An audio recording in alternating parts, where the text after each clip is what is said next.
Proxy table gaming fans. Hyper G, your lucky sixes. Howdy, howdy, howdy. We're here for round 3 of the Masters. We are, and yeah, end of day 1. I always say, no matter where it is, 3 games is too much. I can't take it. Yeah.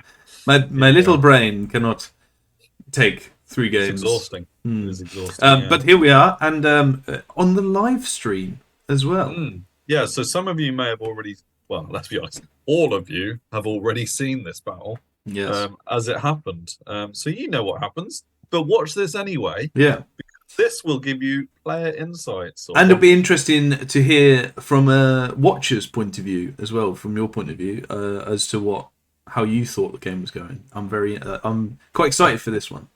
Quite excited for this one. I think so. And I don't know whether Wes is doing battle reports of his Masters. I think he is. Go over to the Cavaliers Tale. Yeah, I mean, definitely worth checking out as well. Just for his sexy voice, if nothing else. I mean, PTG has got many things, but we do not have Wes's voice. We do not. So we can't even hope. No. But yeah, Wes it was, and we played a few times, and actually, I think it was 2-2. We worked out our game. Okay. So cool that at the Masters on the live stream, it was vying for the who gets bragging rights, so to speak, as well. So that's cool. Always a lovely chap and really nice to play. Really knows his stuff as well, so really cool to. And was his first time at Masters, I believe. First time at Masters, both of us have reached the ETC England team as well. So really happy to. It was cool. It's been cool for both of us to have. We've had lots of chats in the last few weeks, as you can imagine, and both of us going, wow, I can't believe we're live stream on the Masters. This is crazy. But yeah, excited to play each other. Actually, the first time since that we've got all that news and got into the Masters, so that's cool to play. You know my list by now, especially for this game. Dragons, no BSB, Channel 6, Sword Masters. That's all you got to think about. I wasn't thinking any more than that.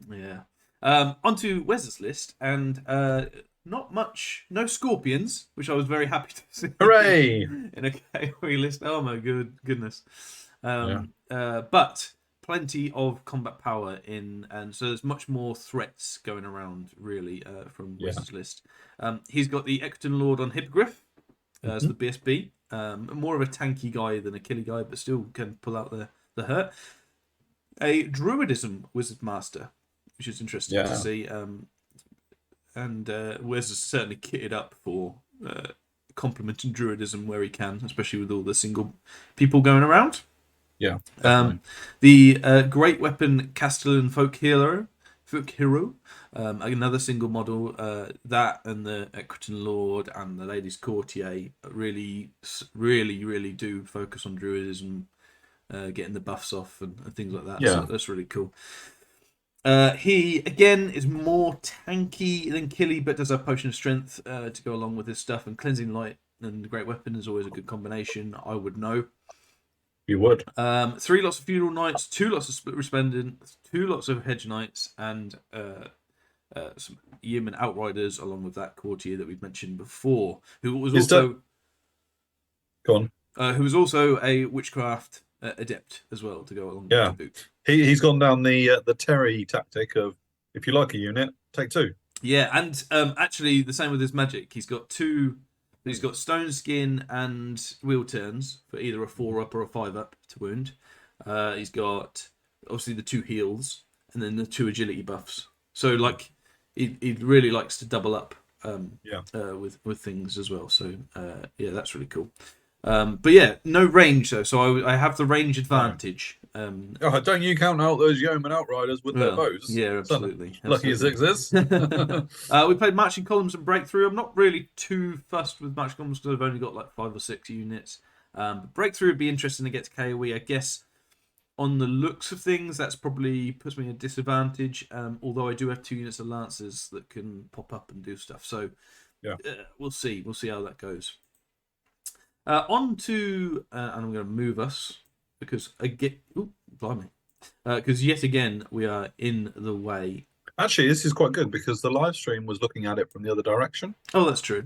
So we will see it from a different side. Yeah, so from my point of view, then, I want to say I dropped the first, and this is the aftermath of my first turn movement. So yes, it did. Yeah.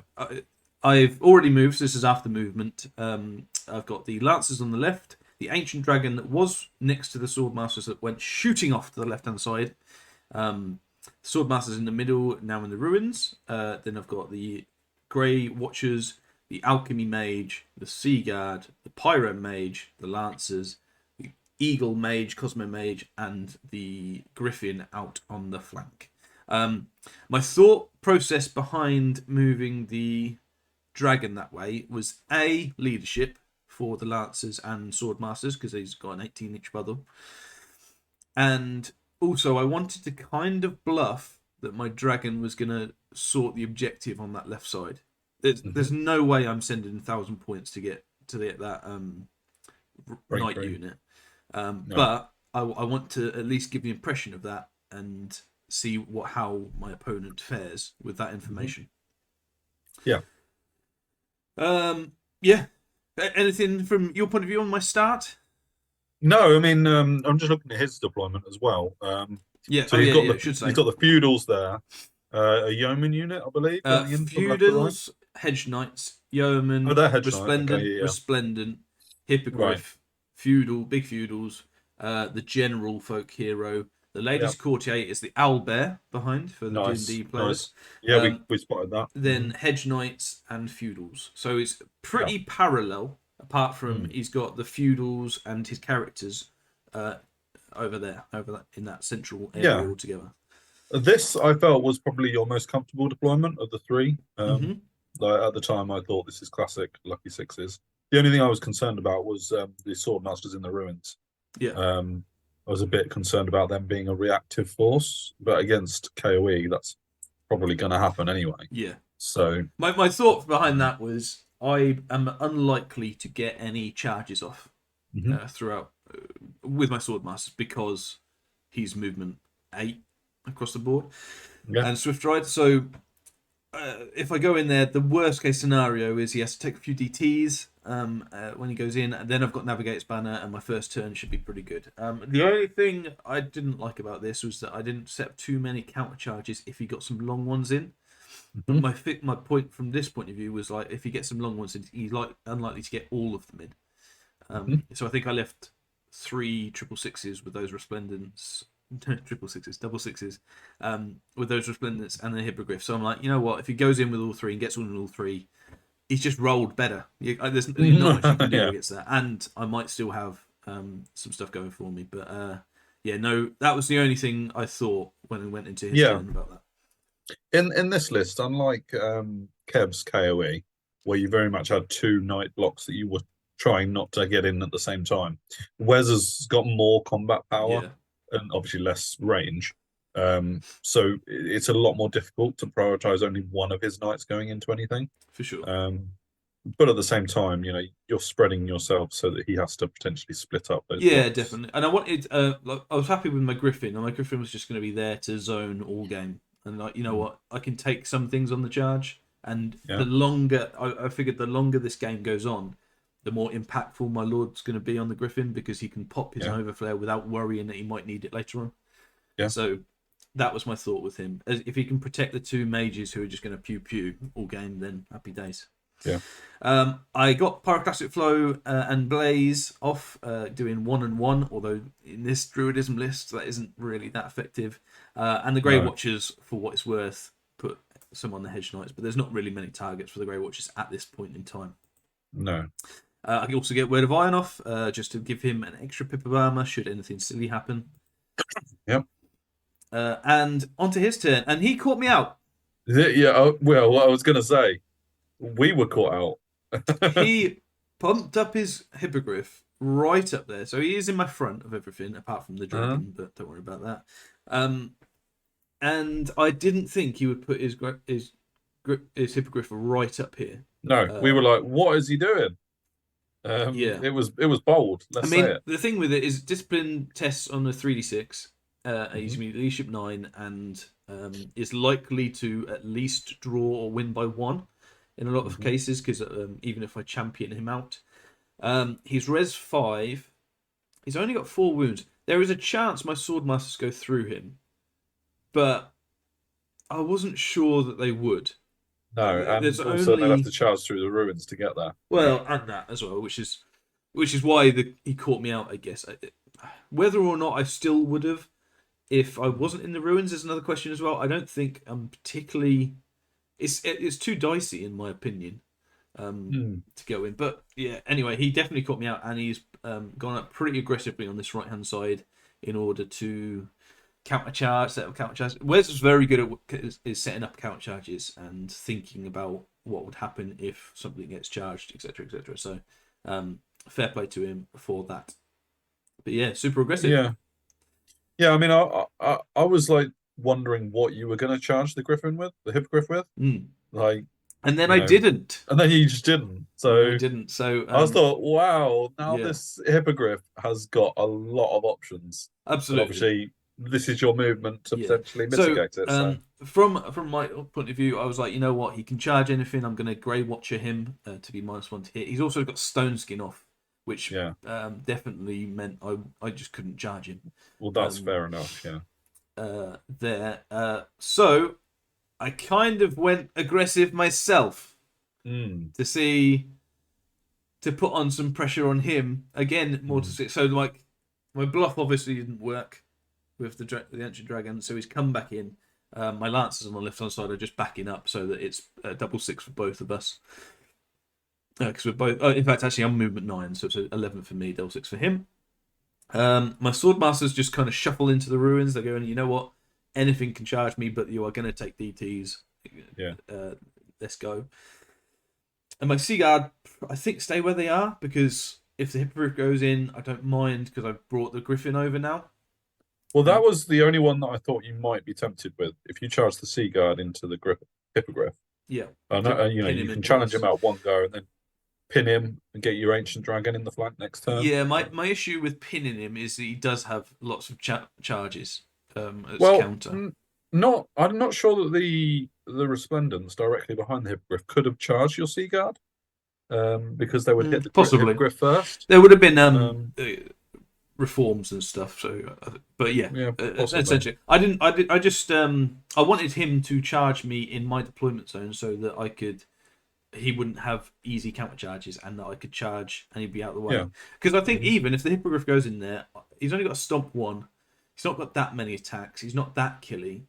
No. I think I hold him up for a long time. So if I can do it over here and then put some aggression, so even if he went into me and then moved up aggressively, I'd have a lot of flank charges now with my 2 princes, and I don't think he wants to do that.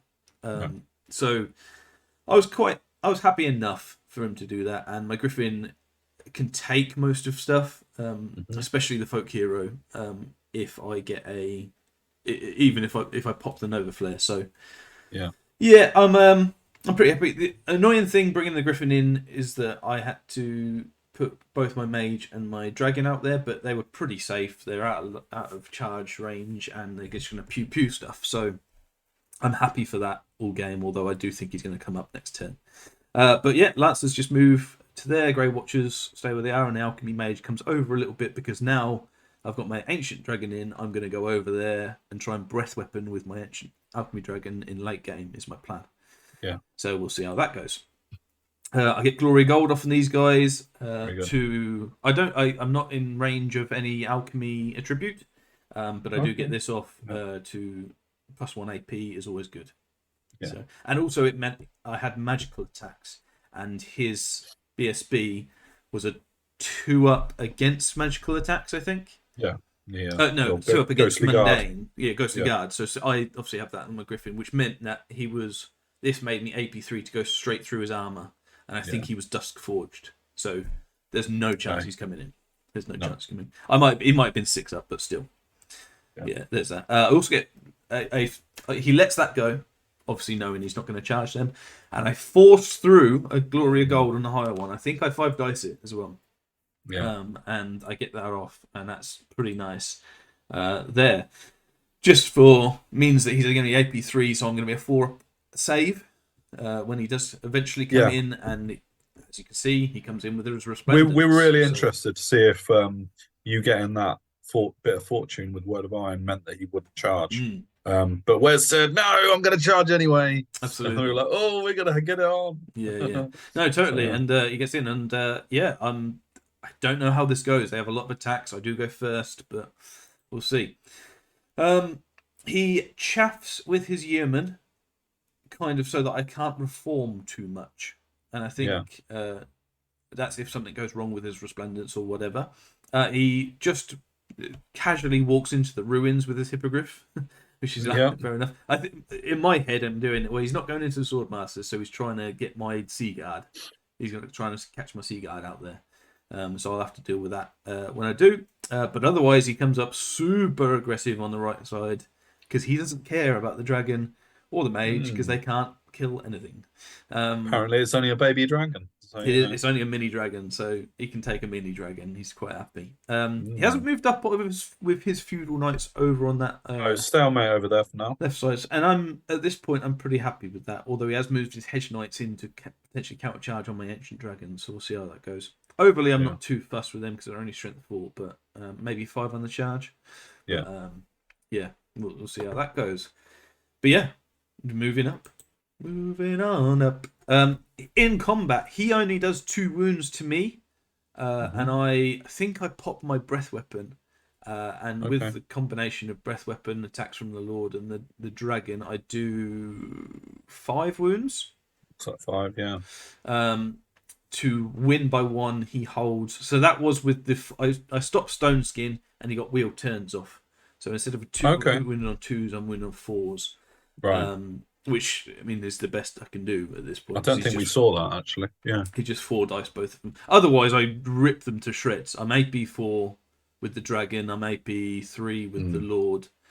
Divine with the Lord as well. I rip them to shreds if that isn't off. But it gets it off, and I still do a decent amount, even with the breath weapon. There's that. I get Word of Iron off. So this is that's on combat, and this is after my movement because my Griffin is there and my ancient and my dragon is there. I think you can see my mini dragon alchemy has already taken 2 wounds from forcing through Word of Iron the last turn. I think. Yes. Yeah. I think it was. So there's that. I move my dragon and my mage back this way so that the folk hero can't charge it because that is a house and he can't move past me. And my lancers come up to basically say, if you get my deployment zone, I'm going to charge you with something. So yeah, we saw that happening. Interesting to see. The Griffin comes over this way, and the Sea Guard just turn to face, so that there's no silly flank charges or anything. Yeah. And my Griffin wants to come into play really at this point. I think I was quite surprised you didn't have your Griffin able to countercharge his Hippogriff if it went into the Sea Guard there. But, sure. But again, I'm thinking I'm going to be steadfast. I'm with an 18 of the Lord. It is what it is at that point. That's that. I forced Word of Iron off again, which is amazing, and kill the Resplendence. Yes. Which is huge.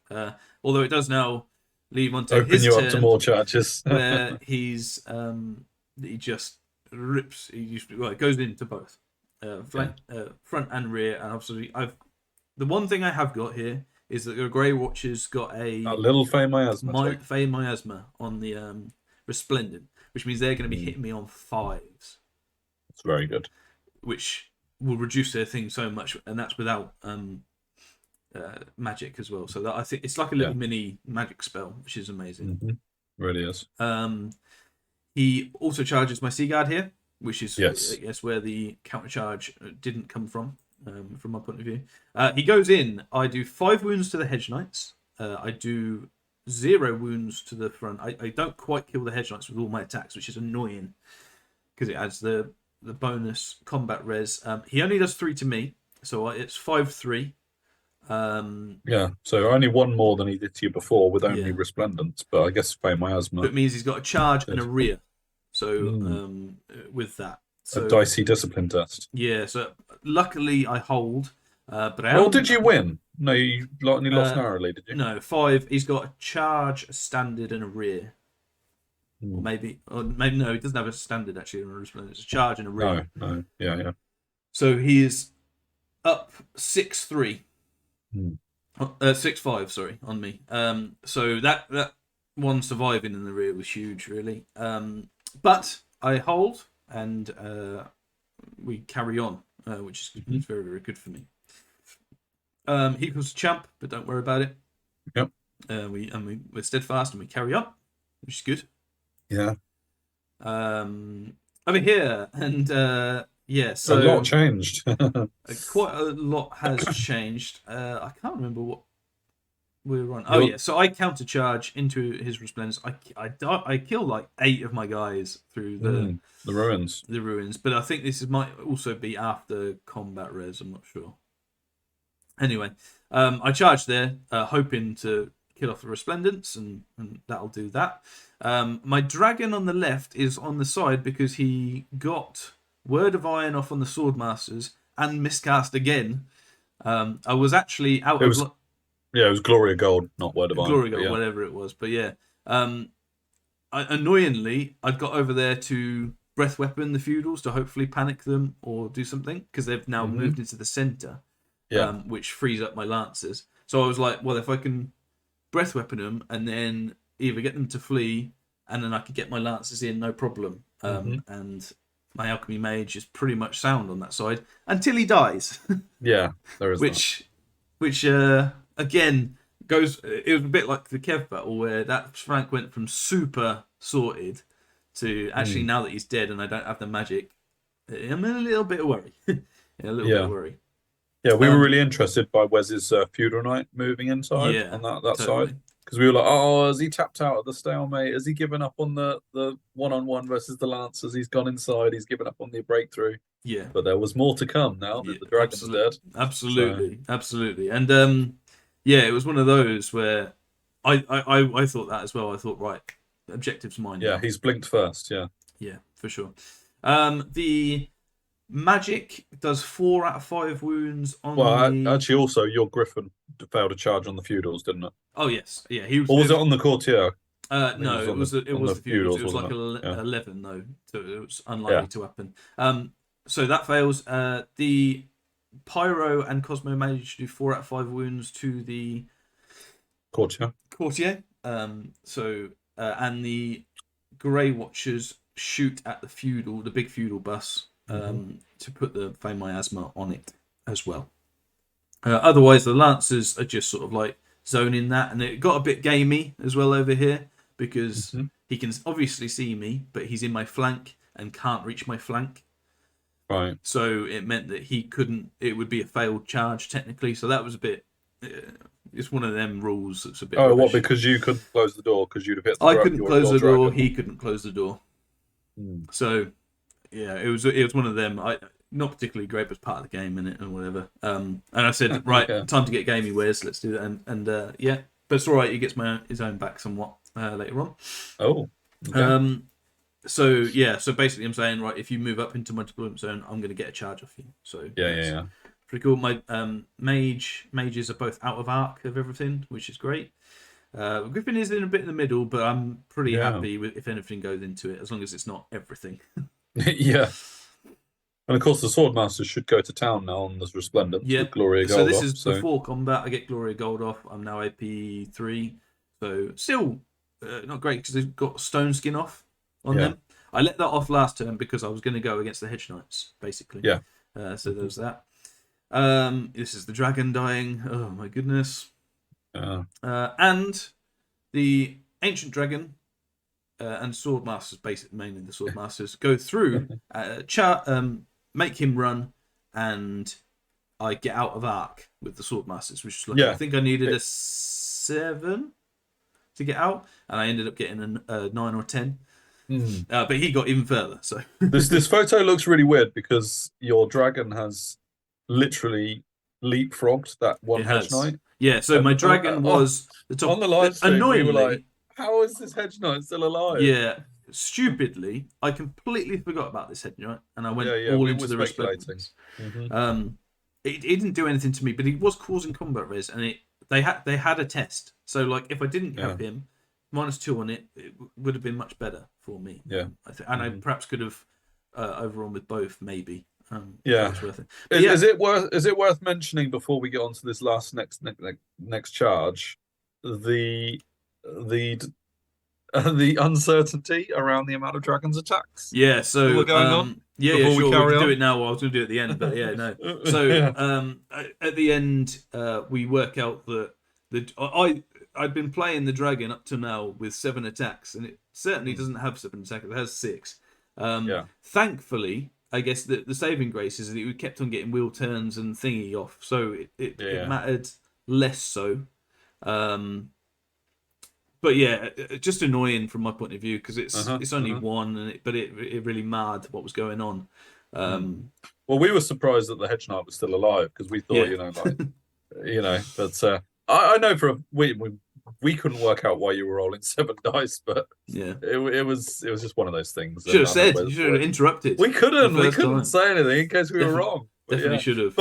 But we also now worked out, having looked at the live stream, we worked out you forgot to re-roll with your Gloria Gold for your sword masters. Yeah. So because we watched the live stream this particular moment to see about the dragon attacks. Yeah. And when you roll your swordmaster attacks, you completely forget to re-roll to wound. So there's that. You could have killed all of those resplendents. But either way, so it looks like I think actually I rolled a 6 and he rolled an 8 or 9, but I was actually a lot higher up. It just looks like I was further down because I've now moved the dragon down. You moved the dragon, yeah. And I think I moved the dragon so that the other feudals were a lot in my rear, were a lot further away if they wanted to charge could not charge. And the new ones have to go through the ruins as well. Yes, for sure. And the new ones have that failed miasma, as we said. So looking pretty good. I just need to remember to get the hedge knight. I don't know whether the wings. We were so shocked. I didn't know from my position whether the wings were just blocking it.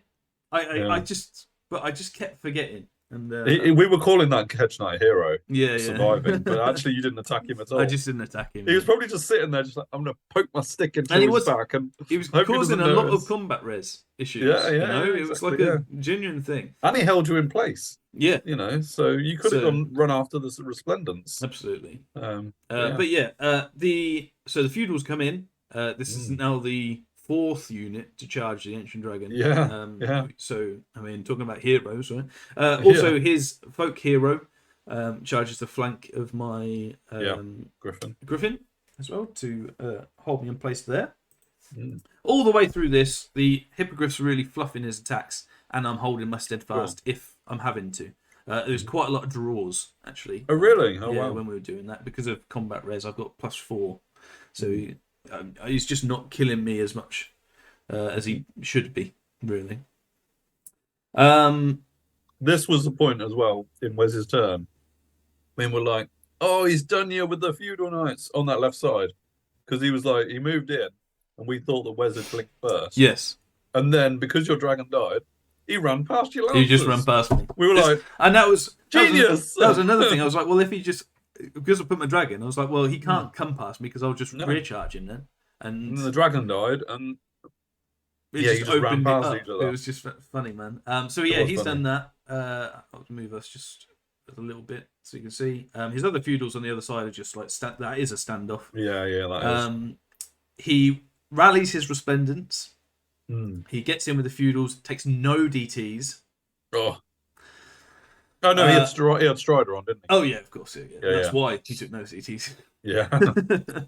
And the folk hero gets in to me there. Hedge knights come over to potentially look at stopping breakthrough and such. Or coming into my swordmasters or whatever.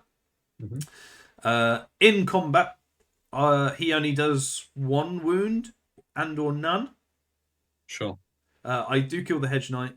I kill loads. This is where I just kill loads of feudal knights with my dragon, and probably the most thing where the extra attack Made a Looks like he had difference. wheel turns on there as well. Though. Yeah, again, stopping stones. He's going to get one off. So basically, Yeah. what all he's doing is putting like 4 dice on 4. Normally having about 8. He has 4 dice on stone skin first. I stop that. Then he puts wheel turns off. It's really good. It's really potent. It looks like he's healed a couple of wounds on his courtier as well with a druid spell. Yeah, so.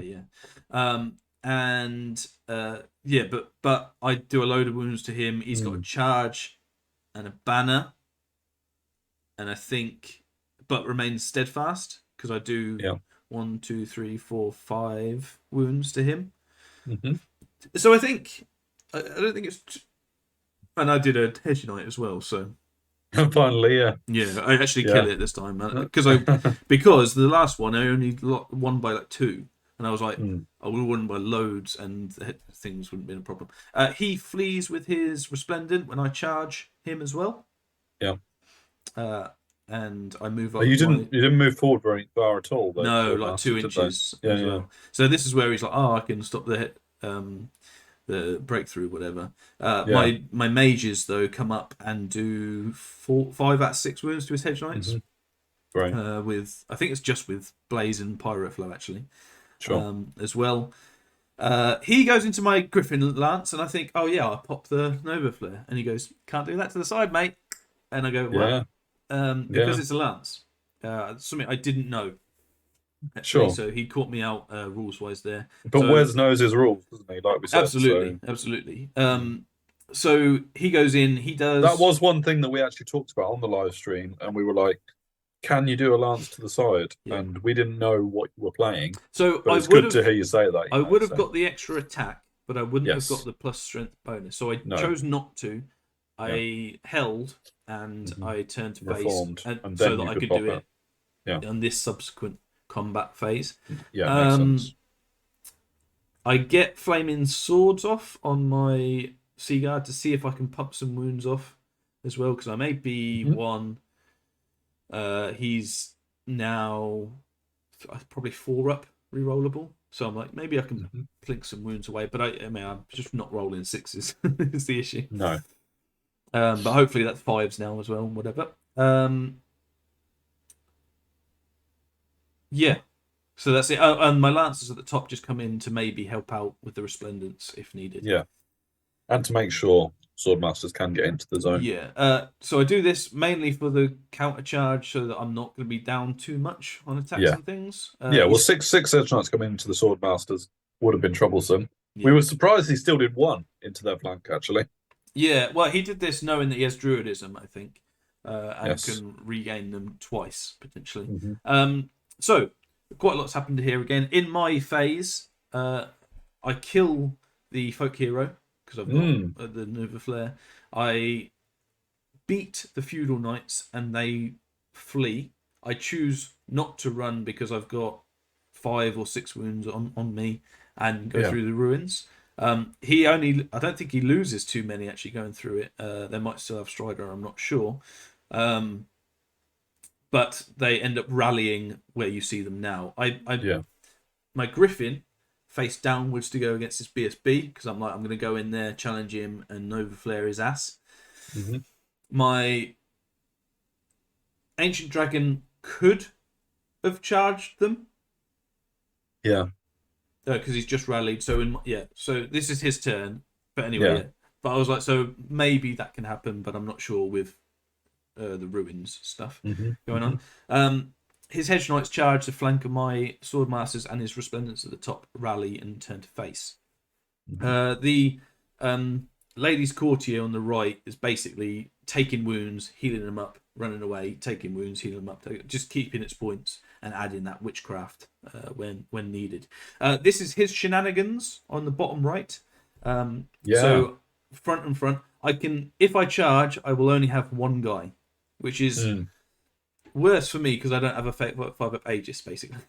Yeah. And he only needs 3 to be steadfast. So what he's hoping is I go in, he kills 1, and even with all the other standard or whatever, he'll be steadfast regardless and stay for breakthrough. So kind of shenanigans grind me it back. Out. Yeah, too right. But from my point of view, I think it's worth the risk. His other ones out of picture have just come up into the objective. couldn't do much about that with my dragon miscasting twice, unfortunately. No. And we're getting like quite near the end of the game in terms of turns, aren't we? So there wasn't like you had a lot of time to play with. Yeah, very much so. Annoyingly, he kills. He made my Seaguard flee at this point, and he catches me and kills me, which is just one more turn, boys. Yeah. But still, my Griffin goes after for a bit of retribution. There. My Lancers go into Resplendent. I'm less concerned about Resplendent if I get the charge. So I'll go in there, hoping just to make them flee or just to grind out for a turn or two. The Swordmasters have Swift Reformed and are now against one Hedge Knight. I just stopped all the buffs, the heals where I could. Yeah. And now turn to face. Oops, sorry. And the turning to face also meant gets me in the objective. Zone, so. I'm probably going to hit Hedge Knights. I'm pretty happy with everything going on here. Yeah. I get an Ice and Fire, but don't quite do enough to kill it, so it might be able to heal and save its points, or I get half points. Double picture, because it was so important. I managed to kill the Hippogriff. I only had 3 wounds left, maybe 4. Yeah, you not killed the Hippogriff and knocked the rider off. Knocked the rider off. So that was good from my Griffin point of view. Yeah. Kill the Hedge Knight staying thing, and I managed to flee off the Resplendent, actually. So that was cool. A big few point changes in this last effort from absolutely. Guys, decent amount of points, probably about 500 points, maybe 600, and I've got 2 in the objective. Of course, he does as well at the minute. Yeah. So there's that to play with. However, I go in and charge. I don't take a wound. I do 1. He's down. He's not steadfast, and he runs off the board, which is great. And means that I win the objective. Yeah, it's huge for that reason. I will go back though because I've missed something. I'll go back to here. So as well as charging my Griffin in, I decided he got some Druidism heals on his Feudal Knights, and in order to stop any silly shenanigans of either him going into my dragon and killing me, or getting into the objective. With his big Feudal Knight, I charge the flank with my mini dragon. Your pyro guy, my pyro mini dragon. I'm pretty happy. I've still got a breath weapon. I've still got 4 attacks and a bit of magic as well going on. Yeah. They're all they're not quite -1 to hit either from the Grey Watchers, but yeah. So I go in. I obviously hold the first one. I do 1 wound when I go in. I'm like, okay, well, and he holds, turns to face. Well, I'm not even sure he turns to face, actually. And over the course of 2 combat rounds, beats me, I run, and catches me and kills me. Unbelievable. We were like, that's just crazy. Just crazy. I was like, I don't want to necessarily kill them, but I want to keep them in place. And then once that happened, I was just like, oh, silly boy. I mean, obviously, if he had been able to get into the objective, then cut and cost you the objective, then it would have been more of a problem. So, but he still ended up giving 320 points. So both my dragons, considering he had no range magic or range of any kind, should have survived and didn't. And I was like, but yeah. Overall, though, pretty good battle from the Highborn Elves point of view. But I felt like both of us were really aggressive. Him way more so, but and he came at you, and I think I just about had enough range damage to be able to deal with it on my own terms. So managed to sneak the objective because of these Lancers. Well done, boys. Yeah. Meaning a 17-3 win. Hey, there you go. Hooray! Yeah, Masters objective. Absolutely. So I've got a win. And it was on day 1. Well played, Wes. I feel like it was a good game from both of us, and he got a bit unlucky with the objective at the end. It was a really tricky one to play through, though, isn't it? With that, like, can't charge the flank and can only get 1 in and all that lot. Yeah. But that's the problem when you're dealing with such little amounts of space, on a battle board. So yeah. In terms of the game and how I felt I played pretty well. In the game, I don't know what you guys thought. The Ancient Dragon just tanked everything. But let's be honest, he really did. Yeah. Honestly, the actual MVP was the Grey Watchers, put in -1 to hit on virtually everything that went into him. Sure. So it seriously reduced the amount of things that hit him. Yeah. In the first place, and then everything was winning me on 4s anyway. So like, he did tank a lot, but it was because the Great Watchers meant he was hitting on 5s. And were they Grey Watchers or are they Great Watchers? Watchers? Tell me about it.